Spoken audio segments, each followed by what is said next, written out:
Little wing একটি ভয়ানক ক্ষেপণাস্ত্র যেটা নিউজ কর্পোরেশন সবেমাত্র উন্নয়ন করছে।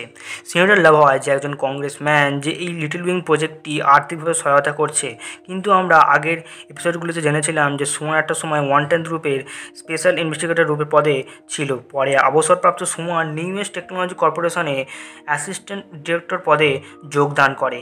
আর সমস্যা এখান থেকে শুরু হয়।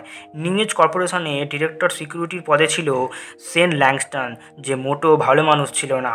সে এই ভয়ানক ক্ষেপণাস্ত্রটি টেররিস্টের ঘরে বেচতে চায়, যার সূত্রপাত অনেক আগেই হয়েছিল। সুমন তারই কাজে বাধা দেওয়ায় তাকেও এই রাস্তা থেকে সরিয়ে দেওয়া হয় এবং তার সাথে তাদের বন্ধুদেরও। আর জ্যাক রিচার সমস্ত কিছু জানার পর যে ল্যাংস্টনকে কোনোভাবেই সফল হতে দেয় না। তো বন্ধুরা, আশা করি আপনারা আগের এপিসোডগুলিতে কি হয়েছে তা আপনারা আন্দাজ লাগাতে পেরেছেন। তো আজকের জ্যাক রিচারের ষষ্ঠ পর্বটি আমি সম্পূর্ণ এক্সপ্লেন করব। তা আপনারা পঞ্চম পর্বের শেষে দেখেছিলেন যে একটি শ্যুটার দাপনের 21 স্যালুটে ফায়ারিং শুরু করেছিল, কিন্তু রিচার্ড তাকেও ধরে ফেলে। শ্যুটারটি তাকে ওই পরিত্যক্ত স্থানটিতে নিয়ে যায়। অবশেষে সেই স্থানটিতে ভয়ানক বিস্ফোরণ ঘটে। তারপর রিচার্ডের পুরো টিম পাশের প্লেগ্রাউন্ডে উপস্থিত হয়। তারা বিস্ফোরণে কী ধরনের বোম ব্যবহার করেছে তা নিয়ে আলোচনা করতে থাকে। সেখানে ডেভিড বলে কি আসে যায়, কি বোম ব্যবহার করা হয়েছে, বরং আমাদের জানা দরকার কি ব্যবহার করেছে। ডেভিডের কথা অনুযায়ী যে সুমানকে দোষী মানতে থাকে। সে বলে এই সব কিছুর পেছনে সুমান আছে। সম্ভবত তারা এখনও ভাবছে সুমান বেঁচে আছে, কিন্তু না, সুমানকে অনেক আগেই মেরে দেওয়া হয়েছে। রিচার্ড কোনোভাবেই সুমানকে দোষী মানতে চায় না। কিছুক্ষণ বাদে সেখানে রুশো আসে এবং তাদেরকে জানায় বোম স্কোয়াড তদন্তে তার বিশিষ্ট আইডি বোম অবশিষ্টাংশ খুঁজে পেয়েছে। তার মতে যারা এই কাজটি করেছে তারা বিশেষ অভিজ্ঞতা সম্পন্ন বা মিলিটারি ট্রেনিং নেওয়া, আর এই সব কিছুই পরিকল্পনা অনুযায়ী ছিল। পরে রুশোর ফোনে কল আসে। রুশো তার কলিগের ইনফরমেশনটি রিচার্ডের পুরো টিমকে বলে। ম্যানহাটনের উত্তরে মার্লো বান্সের গাড়ি পাওয়া গেছে। রিচার্ডের পুরো টিম সিদ্ধান্ত নেয় তারা সেইখানে যাবে। রিচার্ড রুশোকে জিজ্ঞাসা করে আপনিও আসছেন কিনা। রুশো বলে আপনারা যান, আমার এক ব্যক্তির সাথে কথা বলার আছে। তারপর রিচার্ডের পুরো টিম মার্লো গাড়ির উদ্দেশ্যে বেরিয়ে যায়। পরের দৃশ্যে রিচার্ডের পুরো টিম মার্লোর গাড়িটি খুঁজে পেয়েছে। নিগলি গাড়িটির ভিতর খোঁজাখুঁজি পড়ার পর কোনো ক্লু পায় না। সেখানে ডিকসন আন্দাজ লাগায় মার্লো বান্স খুব তাড়াহুড়োতে নিজের লাগেজ ফেলে গেছে, কিন্তু রিচার্ড সেখানে বলে আমি মার্লোর জায়গায় থাকলে প্রথমে কোনো দোকানে গিয়ে জল খাবার খেতাম। তারপর রিচার্ডের পুরো টিম সামনের একটি দোকানে যায়। তারা দোকানে সিসিটিভি ক্যামেরা চেক করে জানতে পারে মার্লো তার বাচ্চা মেয়েটিকে জল খাবার কিনে দিয়ে টাকা ফেরত না নিয়েই চলে গেছে। নিগলি যে একজন সুপার স্মার্ট, সে লক্ষ্য করে বাচ্চা মেয়েটি নিনটেন্ডো সুইচ গেমটি খেলছে এবং সে বলে যদি আমরা তার গেমার ট্যাগ জানতে পারি আর ডিভাইস ট্র্যাক করে সঠিক অবস্থানে যেতে পারবো। সেখানে ডিকসন বলে কিন্তু সেটা আমরা করব কিভাবে। নিগলি তার কথার উত্তরে বলে আমরা তার বাড়িতে যাব, হতে পারে সে অন্য কোনো ডিভাইসে খেলেছে। রিচার্ড নিগলির ইন্টেলিজেন্সির জন্য তাকে লাইক করে। পরে রিচার্ড নিগলির কাছ থেকে ক্রেডিট ধার নেয়, নতুন জামাকাপড় কিনে স্টোর থেকে বেরিয়ে যায়। পরের দৃশ্যে আমরা এমকে পেনসিলভেনিয়ার বিশ্রামাগার থেকে বেরিয়ে আসতে দেখতে পাই। দূরে তার গাড়িটি পুলিশ অফিসার চেকিং করছিল। পরে পুলিশ অফিসারটিকে সমস্যার কথা জিজ্ঞাসা করে। পুলিশ অফিসারটি সাফ বলে পেনসিলভেনিয়ার রিয়ার ভিউয়ের মধ্যে ঝুলন্ত বস্তু রাখার অনুমতি দেয় না, যার জন্য আপনাকে চালান কাটতে হতে পারে। তাকে বোঝায় দেখুন এটা ভাড়া গাড়ির কোম্পানি লাগিয়েছে এবং তার সামনে ঝুলন্ত জিনিসটি সরিয়ে নেয়।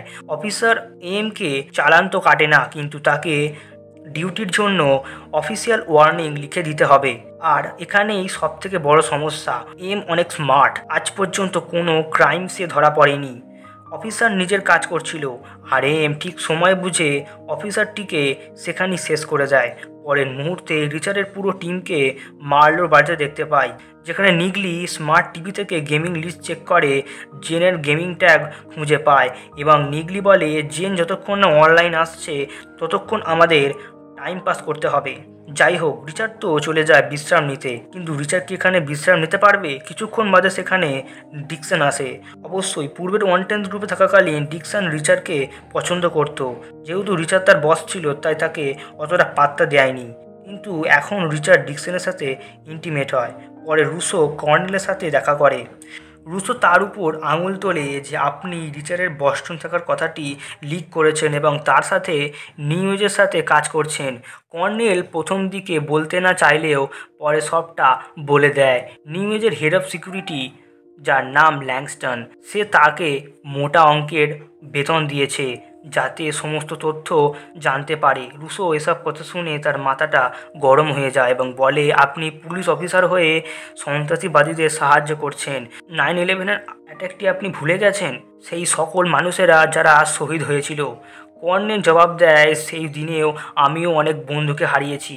আর ল্যাংস্টন একজন বিজনেসম্যান, সে যেটা ভালো বুঝেছে সেটা করেছে। তারপর রুসো বলে, আপনার ধারণা ভুল হয়তো, তারা আপনাকে মিথ্যে কথা বলতে পারে। এখানে ল্যাংস্টনের নজর রুসোর উপরেও আছে। কর্নেল তাকেও বলে, তোমারও টাকা নেওয়া উচিত। রুসো তাকে কোনো কথার জবাব না দিয়ে চলে যায়। পরে রিচার্ড ডিকসনকে দেখে পূর্বের ওয়ান্টেড গ্রুপের কথা ভাবতে থাকে, যেখানে ডিকসন অ্যাকাউন্টেন্সির কাজ করছে। সেখানে লেফটেন্যান্ট কর্নেল উপস্থিত হয়। কর্নেল আলাদাভাবে কথা বলতে চাইলে রিচার্ড ডিকসনের সামনেই বলতে বলে। অফিসার কর্নেল তার চিফ কমান্ডের কথা বলে যে 20 বছর ধরে পরিশ্রম করছে প্রমোশনের জন্য, আর আপনার এই ড্রাগস অপারেশনটি বন্ধ করতে হবে। কিন্তু রিচার্ড তো মানতে চায় না যে এই সব বাজে কথা।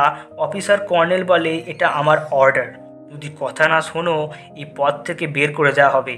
পরে আমরা মেইন সময়কালে আসি, যেখানে রিচার্ড ডিকসনের সাথে শেষ অপারেশনের কথা বলতে থাকে, যার জন্য তারা বিচ্ছিন্ন হয়েছিল। পরে নিগলি এসে রিচার্ডকে রেডি হতে বলে যে মার্লোর লোকেশন খুঁজে পাওয়া গেছে। পরের মুহূর্তে মার্লোকে তার এক কলিগের সাথে কথা বলতে দেখতে পাই। হঠাৎ করে তার বাড়ির সামনে স্প্রিংকলার অ্যাক্টিভিটি আমরা লক্ষ্য করি। কলিগটি স্প্রিংকলার বন্ধ করার জন্য বাইরে যায়, কিন্তু রিচার্ডের পুরো টিম সেখানে তো পৌঁছে গেছে। যেটা হয়, রিচার্ড তাকে ধরে জিজ্ঞাসাবাদ করতে থাকে যে যাও মার্লোকে ডেকে নিয়ে এসো, কিন্তু গাধাটা তার কথা শোনে না। রিচার্ড একটি হোমমেড সাইলেন্সার বানিয়ে তাকে ভয় দেখায়, আর গাধাটি ভয় পেয়ে মার্লোকে ডাক দেয়। সেখানে মার্লো এসে উপস্থিত হয় আর তাকেও গান পয়েন্টে নিয়ে চুপচাপ এখানে বসতে বলে। তাকে জিজ্ঞাসা করে, আপনি আমাদের ঠিকানা দিয়েছিলেন যে কিছু গুন্ডারা আমাদের মার অপেক্ষায় ছিল। মার্লো বলতে থাকে সে এইসব বিষয়ে কিছুই জানে না। যখন আপনারা এসেছিলেন তখন হেড অফ সিকিউরিটি ভয়ে এই ঠিকানাটি দিয়েছিল। যেখানে ডেভিড পাল্টা প্রশ্ন করে, আপনি বলতে চাইছেন যে টনি সোয়ান এর পিছনে নেই? পরে মার্লো বলে, না, সোয়ান তো এই সব কিছু থামানোর চেষ্টা করছিল। আর এখানেই সম্পূর্ণ জিনিসটা ক্লিয়ার হয়। টনি সোয়ান যে নিউজ কর্পোরেশনে অ্যাসিস্ট্যান্ট ছিল, সে লিটল উইং সফটওয়্যারে যে চিপসগুলি ইনস্টল করা হচ্ছে তা খুব বেশি মাত্রায় ত্রুটি সম্পন্ন ছিল। আর যেহেতু বেশিরভাগ চিপস পরীক্ষায় ঠিক থাকায় প্রসেসিং এরর বলে প্রোডাকশান চালু থাকে, কিন্তু সোয়ানের মনে হয়েছিল ইঞ্জিনিয়ারিংয়ের মধ্যে কেউ টেস্টিং বোর্ড থেকে কারসাজি করেছে যাতে চিপস ত্রুটি চলতেই থাকে। ডিকসনের কথা অনুযায়ী সেই চিপসগুলি বিনা কারণে এরর দেখানো হচ্ছে, সেগুলো সব 650 ছিল। আর রিচার্ডের বাকি ইউনিটসের এখনও মনে হয় যে সোয়ান এখনও বেঁচে আছে। মার্লো আরও বলে, সোয়ানের উধাও হয়ে যাবার পর ল্যাংস্টন তাকে ঘুষ দিয়েছিল সমস্ত প্রমাণপত্র লুকানোর জন্য, কিন্তু মার্লো তার প্রাণের ভয়ে পালিয়ে এসেছে। পরে আমরা ল্যাংস্টনকে দেখতে পাই, যেখানে তার ইঞ্জিনিয়ারিংকে বলতে থাকে চিপস কিভাবে ইনস্টল করতে হবে সব আপনার হাতে আছে, আর ক্ষেপণাস্ত্রের ব্যবহার ক্রেতাকে বুঝিয়ে দিতে হবে। কিছুক্ষণ পরে ল্যাংস্টনের ফোনে মার্লো কল করে। রিচার্ড ল্যাংস্টনকে ফাঁসানোর জন্য একটি পরিকল্পনা করেছে এবং মার্লো ল্যাংস্টনকে একটি পরিত্যক্ত স্থানে দেখা করতে বলে। তারপর রিচার্ড রুসোর বাড়িতে যায় এবং তার কাছে সাহায্য চায় মার্লোর বাচ্চাটি মেয়েটিকে খেয়াল রাখার জন্য। রুসো বলে, ঠিক আছে, কিন্তু আমরা এখানে সুরক্ষিত নই। ল্যাংস্টনের নজর আমাদের উপরেও আছে, তাই কিছুদিনের জন্য চাচাতো ভাইয়ের বাড়িতে যাব, সাথে করে বাচ্চা মেয়েটিকেও নিয়ে যাব। তো রিচার্ড তাকে প্রশংসা জানিয়ে চলে যায়। রিচার্ড মার্লোকে একটি মাছের চারা বানিয়েছে। কিছুক্ষণ বাদে ল্যাংস্টন ও তার লোকেরা সামনে মার্লোকে দেখতে পায়, আর একদিকে রুসো বাচ্চা মেয়েটিকে নিয়ে প্রস্তুতি নিচ্ছে সেখান থেকে বেরোনোর জন্য, কিন্তু সেখানে একটি সমস্যার সৃষ্টি হয়। রুসো বুঝতে পারে তাদের উপর লক্ষ্য রেখেছে। রুসো সেই ফাঁকে জেনকে পিছনে ঝুঁকে বসতে বলে আর হঠাৎ ল্যাংস্টনের লোকেরা তাদের ওপর আক্রমণ করে দেয় আর ব্যাস যায় সবটা বিগড়ে। রিচারের কাছে কল আসে রুশো বিপদে। ল্যাংস্টন হঠাৎ অটোমেটিক গানস দিয়ে আক্রমণ করে দেয়। তার লোকেরা চারিদিকে অনবরত গুলি চালাতে থাকে। নিগলি সেখানে গাড়ি নিয়ে এসে সবাইকে পিক আপ করে নেয়, কিন্তু রিচার্ড সেখান থেকে যায় না। চলমান গাড়িটি সমস্ত গুলি রিচারের উপর চালাতে থাকে। আর একদিকে রুশোর গাড়িতে অনবরত গুলি চালাতে থাকে। নিগলি রুশোর সঠিক অবস্থান জেনে দ্রুত এগোতে বলে। রিচার্ড কোনোভাবে চলমান গাড়িটি থামায়। ল্যাংস্টনের লোকেরা এক একজন করে রিচারের হাতে বলি হচ্ছে। একদিকে রুশো প্রাণপণে চেষ্টা করছে তাদের হাত থেকে বাঁচার জন্য। সামনের রাস্তা কোনোভাবে ব্লক হওয়ায় গাড়ি থামাতে বাধ্য হয়। পরে রিচার্ড ল্যাংস্টনকে ধরেই ফেলেছিল, কিন্তু সেখানে রেস্কিউ টিম এসে ল্যাংস্টনকে বাঁচিয়ে নেয়। এখনকার মতো ল্যাংস্টন তো বেঁচে গেল, কিন্তু তার মৃত্যু রিচার্ডের হাতেই আছে। আর একদিকে একটি গাড়ি কতই বা ফায়ারিং সহ্য করবে। রুশো বাচ্চা মেয়েটিকে বাঁচানোর জন্য নিজেকে স্যাক্রিফাইস করে। জেন কোনোভাবে সেখান থেকে পালায়, কিন্তু একটি শুটার তার সামনে চলে আসে, তাকে গুলি করতেই যাবে। হঠাৎ নিগলির গাড়ি তাকে গুঁড়িয়ে দিয়ে চলে যায়। নিগলি তো জেনকে বাঁচিয়ে নিয়েছে, কিন্তু রুশো সেখানে জেন ঠিক আছে কি না তা জানতে চায়। নিগলি প্রথমবারের মতো রুশোর সাথে হাত মেলায়, আর সেখানেই রুশো শেষ নিঃশ্বাস ত্যাগ করে। তো এখানেই জ্যাক রিচারের দ্বিতীয় সিজনের 6ষ্ঠ পর্বটি শেষ হয়। তো বন্ধুরা, জ্যাক রিচারের বাকি পর্বগুলি সম্পূর্ণ বাংলা এক্সপ্লেন করব, তাই চ্যানেলটি সাবস্ক্রাইব করে বেল নোটিফিকেশন অল করে রাখতে ভুলবেন না, যাতে পরবর্তী এপিসোডগুলি মিস না যায়। ভিডিওটি দেখার জন্য অসংখ্য ধন্যবাদ।